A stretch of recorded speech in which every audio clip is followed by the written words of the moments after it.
Hey, what's up, everybody? So just this past weekend, I was over at Bellingham celebrating my girlfriend's mother's 61st birthday.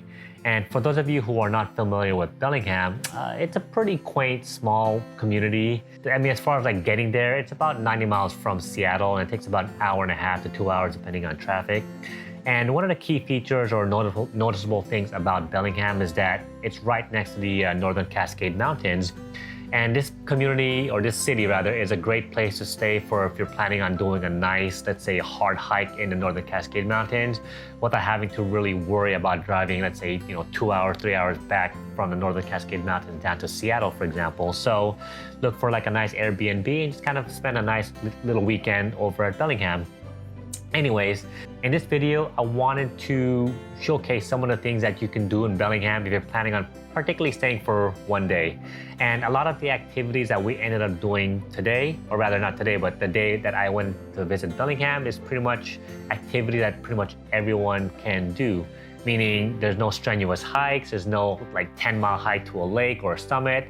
And it's great for pretty much the whole family, whether you're like 3 years old or if you're, let's say, 70 or 80 years old. So, all right, guys, let's go ahead and take a look and see some of the things that you can do if you're visiting Bellingham for one day.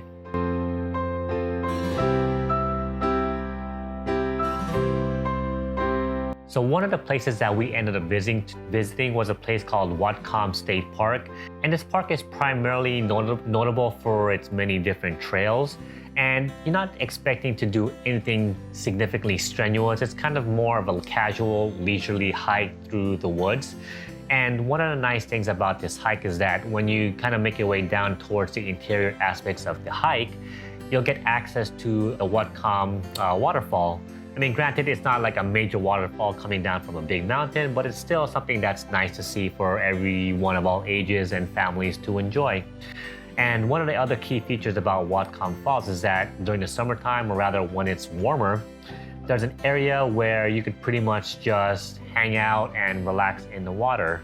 And as we were making our way down towards one of the trailheads, what I ended up seeing was a little, like, what do you call those things where you tie it to a rope?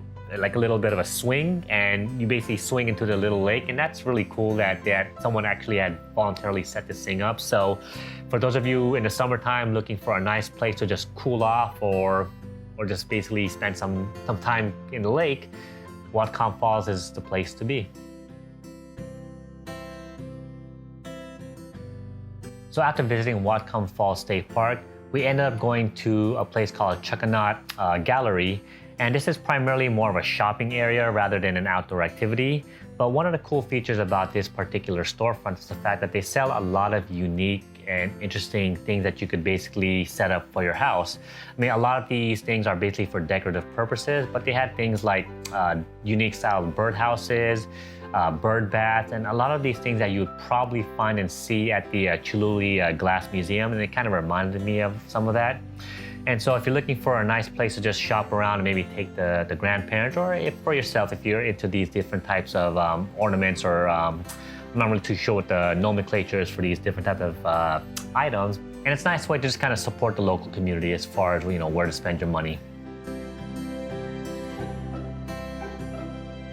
So after visiting Chuckanot Gallery, we ended up going to a place called Choconut Mountain, which is basically right across the street from Chuckanot Gallery. And the one thing is that you don't really need a parking pass, so no Discover Pass, no Northwestern Pass for this one, guys.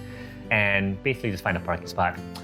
And what we ended up doing was called the Interurban Trail. And this is basically a simple trail that pretty much anyone can do. And depending on how much time you have throughout the day, this trail will end up leading to what's called Larby State Park, which is about 6.6 miles. So if you have time, I'd say go ahead and do it. But as we were making our way down towards the Interurban Trail, one of the cool features about this trail is the fact that you're basically walking alongside like essentially the backyards of nice little homes, or not little homes, but nice big homes that basically get a fantastic view of the coastline, because you're basically you're hiking along kind of the coast on the top side of the mountain. As we were making our way down towards the Interurban Trail, we'll say about a mile in, we ended up seeing a place called Teddy Bear Cove. And if you follow the stairs down, what you're gonna end up going to is basically you're gonna hike along downside towards the beachfront. And give or take, it was about a third of a mile down. And it wasn't too steep. It was pretty much, I wanna say anyone can do it, but obviously take caution So one of the cool features about the Teddy Bear Cove is the fact that you do end up walking alongside the train tracks, and there's no guardrails, there's no fences you have to climb. You just literally hop on over and you're on the other side. And I am not too sure if a train ends up going along this train track or not, but according to my, I guess you would call it my father-in-law, that the train does run from Vancouver all the way down towards Seattle. And I think he even said down to Portland as well, so I'm not really too sure about that. But we kind of just spent about 20-30 minutes here just kind of hanging out, looking at the coast, looking at the beach line. Granted, it was a little bit cold and it was a little bit windy, so we did not end up staying too long, and we pretty much stayed with a good amount of time. So that was that.